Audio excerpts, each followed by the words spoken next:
Hello everyone, আসসালামু আলাইকুম। সবাই কেমন আছেন? আশা করি সবাই অনেক অনেক ভালো আছেন। আমি আলহামদুলিল্লাহ ভালো আছি। চলে আসলাম আর একটা ব্লগ ভিডিও নিয়ে। তো আজকে আমরা আমাদের কাঁকরোল গাছ থেকে কিছু কাঁকরোল ফাটতেছি। এবারই এই কাঁকরোল গাছে এতটা কাঁকরোল ধরে নাই। গত বছর ঠিক এই জায়গাতে যে কাঁকরোল গাছটা হয়েছে ওই কাঁকরোল গাছ থেকে অনেকগুলো কাঁকরোল খেয়েছি। আর এই বছর কাঁকরোল গাছে তেমন কোনো কাঁকরোলও হয় নাই। এর আগে একবার ফেটে রান্না করছি আর আজকে পারতেছি।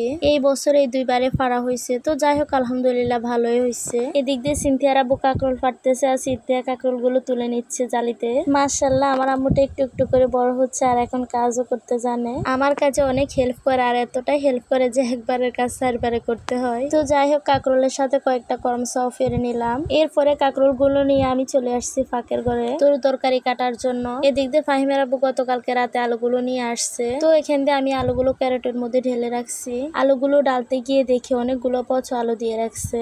অথচ যে লোকটার কাছ থেকে আনছে ফাহিমের আব্বু ওই লোকটার কাছে সবসময় সদাই করে, সেই জন্য ফাহিমের আব্বু অতটা দেখে নাই। ওনাকে দিতে বলছে, উনি দিয়ে দিয়েছে। ওনার উপরে বিশ্বাস করে দিতে বলেছে, ও আর দেখে না, অথচ উনি কতগুলো আলু পচা দিয়ে দিয়েছে। কাকে আর বিশ্বাস করবে? আসলে এই যুগে এসে কাউকে বিশ্বাস করাই সম্ভব না। তো এই তো এদিক দিয়ে আমি পচাগুলো বেছে বেছে রেখে দিয়েছি, কারণ পচাগুলো ভালোগুলোর সাথে থাকলে ভালোগুলোও পচে যাবে, সেই জন্য আলাদা করে রেখে দিয়েছি। এরপরে রসুনগুলোও ঢেলে রাখছি।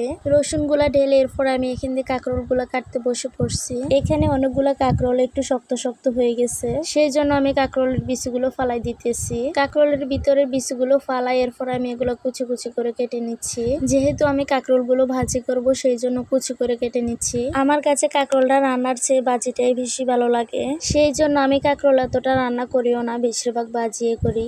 তো এই তো কথা বলতে বলতে আমার এখান দিয়ে সব কুটাকাটি হয়ে গেছে। এখান দিয়ে কাঁকরোলের সাথে কয়েকটা আলুও দিয়েছিলাম। এরপরে রান্না করার জন্য যা যা লাগে সবকিছু কেটে রেখে দিয়েছি। কুটাকুটি শেষ। এবার তরকারি মাছ এগুলো ধুয়ে পরিষ্কার করে নিচ্ছি। এদিক দিয়ে আমি মুসুরের ডালগুলো আগে থেকে ভিজিয়ে রাখছি, এখন একটু ধুয়ে নিচ্ছি। মুসুরের ডালটা আগে থেকে ভিজিয়ে রাখলে হয় কি, রান্না করতে অনেকটা সময় কম লাগে। সবকিছু ধুয়ে পরিষ্কার করে এরপরে চলে আসছি রান্না করতে। তো এখানে আমি 3 চুলায় 3টা দিয়ে রান্নাটা শুরু করে দিয়েছি। এক চুলায় ভাত আর এক চুলায় সবকিছু দিয়ে ডালটা বসিয়ে দিয়েছি। আর এদিক দিয়ে মাছগুলো ভেজে নিচ্ছি। আজকে রান্নার আয়োজনে থাকছে মুসুরের ডাল, শিং মাছ ভুনা আর কাঁকরোল ভাজি। শিং মাছটা ভাজতে এত একটা সমস্যা হয়, তেলগুলো ছিটকে গায়ে এসে পড়ে, সেই জন্য ঢাকনা দিয়ে ঢেকে ভাজতে হয়। শিং মাছটা ভাজা হয়ে গেলে এরপর আমি শিং মাছটা নামিয়ে নিলাম। এরপরে শিং মাছটা বোনা করার জন্য আমি একটা কড়াই বসিয়ে দিলাম। যেই তেলে শিং মাছ ভেজেছি সেই তেলগুলো দিয়ে দিয়েছি বোনা করার জন্য। এরপরে পেঁয়াজ, রসুন, লবণ, হলুদ, মরিচ সবকিছু দিয়ে পেঁয়াজটা ভেজে নিচ্ছি। পেঁয়াজটা ভাজা ভাজা হয়ে গেলে এরপর একটু পানি দিয়ে শিং মাছগুলো দিয়ে দিলাম।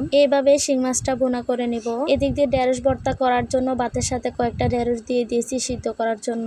এই তো মাছ বোনাটা হয়ে গেছে। এবার আমি মাছটা একটা পরিষ্কার পাতিলে তুলে নিলাম। এরপরে ওই কড়াইতে কাঁকরোলটা ভেজে নিচ্ছি। কাঁকরোলটা প্রায় ভাজা হয়ে আসলে আমি একটা ডিম দিয়ে দিলাম। এবার কিছুক্ষণ নেড়ে চেড়ে কাঁকরোলটা ভেজে নিলাম। আমি কাঁকরোলটা এভাবে ভাজি করে থাকি, এভাবে ভাজি করলে অনেক বেশি মজা লাগে আমার কাছে, সেই জন্য আমি সবসময় এভাবে কাঁকরোলটা ভাজা করে থাকি। তো আমার সবগুলো রান্না প্রায় হয়ে আসছে। আজকের ভিডিওটি এ পর্যন্তই। সবাই ভালো থাকবেন। আল্লাহ হাফেজ।